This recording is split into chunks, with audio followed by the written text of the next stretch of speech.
m'appelle Aline Mayout.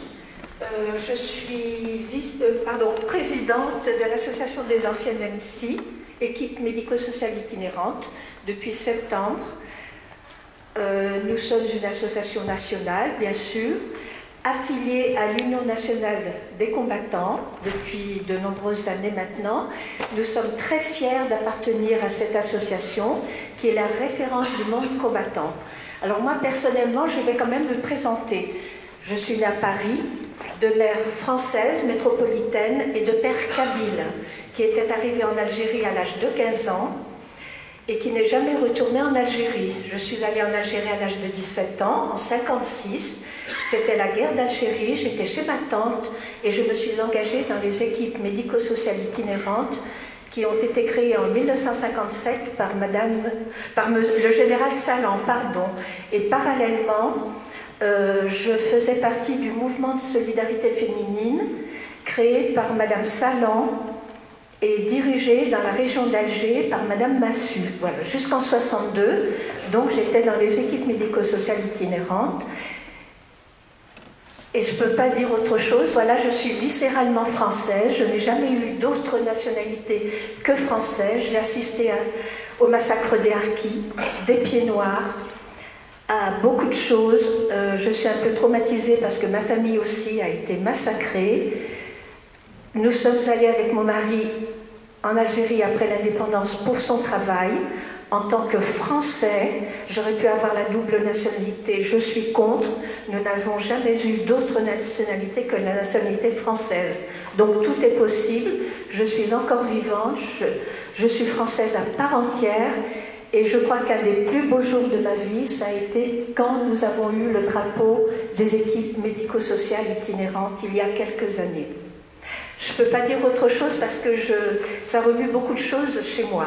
Voilà. Et merci à l'UMC de nous avoir accueillis. Et on peut l'applaudir bien fort parce que c'est un peu.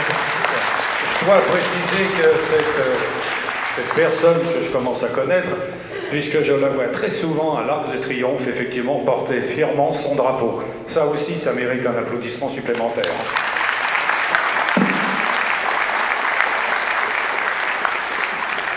Eh bien, mon cher président, puisque vous avez la parole, vous la gardez, et puis on vous écoute. Monsieur Jean-Frédéric Guichard, président du UNC Paris. Bien. Je vais être très court, puisqu'on m'a demandé de l'être, et puis qu'il y avait effectivement des gens qui étaient pressés de repartir, malheureusement.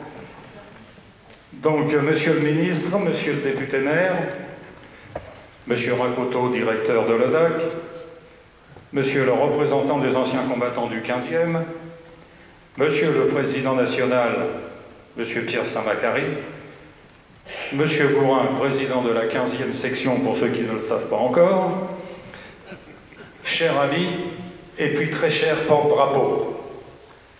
Il nous casse les pieds des fois.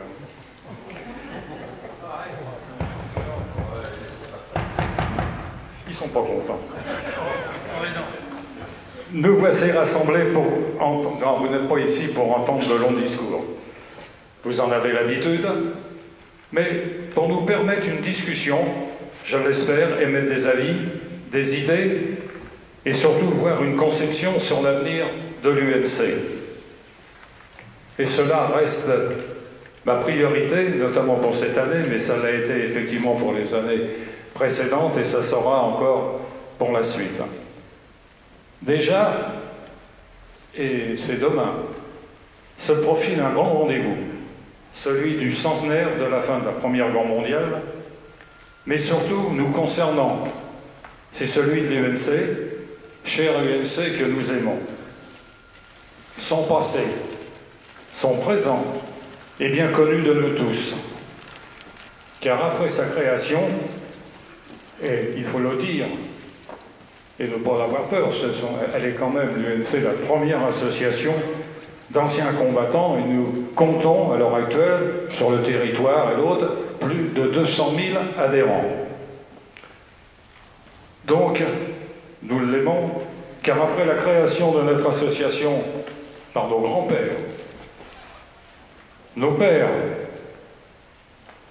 Et nous, car nous avons suivi leur exemple, et maintenant, la mission que nous a confiée le Père Brottier. Je l'ai déjà dit, il nous a ouvert une porte et nous ne l'avons jamais refermée. Le futur, avec la venue de nombreux soldats de France, il nous semblait avoir une relevée sûre. Nous ne nous sommes pas trompés, ils ont été présents, car beaucoup ont pris des commandes de sections, de départements, certains accédant dans un conseil d'administration, même du national et même du départemental. Ils n'avaient pas connu la guerre, mais leur force, c'était de s'investir pour faire respecter les droits des anciens combattants, sans en attendre aucun retour, et puis qu'ils en soient vivement remerciés. Malheureusement, aujourd'hui, nous constatons, lors de nos messes, quand nous égrenons les noms de nos camarades qui nous ont quittés dans l'année, et le président Gourin l'a fait tout à l'heure pour la sienne, oui, nous voyons les anciens de 39-45 approchant doucement du centenaire, et nous, les anciens d'AFN, bien que toujours vaillants, nous rejoignons progressivement et dépassons les rangs des sexagénaires. Je n'ai pas voulu aller plus haut, ça me faisait peur. Alors, me direz-vous, que veux-tu nous dire en évoquant le futur? Je vais vous dire que l'UNC a toujours été soucieuse de son avenir. Et pour cela, elle comptait sur les anciens des opérations extérieures. Je l'ai dit et je me suis battu effectivement depuis de nombreuses années. On espère effectivement voir les OPEX nous rejoindre. Pour cela, à savoir effectivement, parce qu'il y a quand même du monde, il y a le Tchad, la Côte d'Ivoire, le Liban, l'Afghanistan, le Kosovo, la Yougoslavie, le Mali, où j'ai vu hier à la messe un colonel effectivement malien. Oui, on comptait sur eux, mais nous n'avons pas. Et quand je leur demandais effectivement de venir nous rejoindre, et j'en vois beaucoup, ils me répondent, oui, mais nous n'avons pas votre vécu. Que veux-tu dire? Alors faut-il avoir fait une guerre pour avoir un vécu et pour prendre le flambeau du témoignage et du devoir de mémoire? Je ne crois pas. En ce qui nous concerne, nous continuerons cette mission jusqu'à notre disparition complète. Alors je compte sur vous pour que notre grande famille puisse enfin connaître de très belles années. Et n'oublions pas notre devise, servir et non se servir.